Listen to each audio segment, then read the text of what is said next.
Bună ziua, mă numesc Dani Tutoriale și astăzi vă voi arăta cum să vă descărcați Roller Coaster 3 gratuit.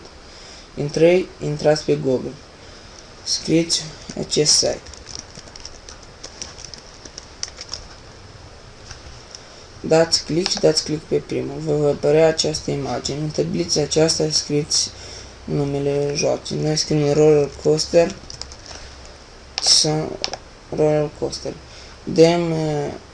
Căutăm Roller Coaster Tyson 3 Platinum 2 Cracks și apăsăm pe săgeata verde. V-a apărut jos.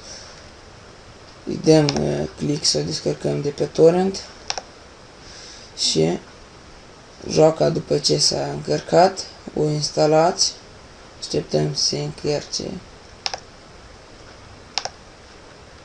La mine joaca deja este încărcată, apăsăm click pe ea și va apărea aceasta. Apăsăm click pe prima și va apărea această imagine. Apăsăm din nou click și apare aceasta.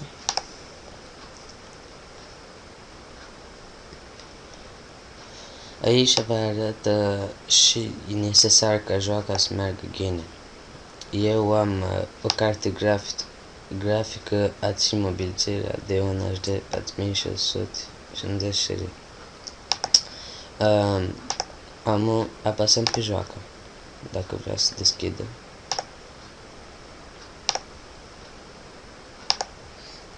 Dacă nu merge, faceți pe crack 2 și apăsați pe joacă.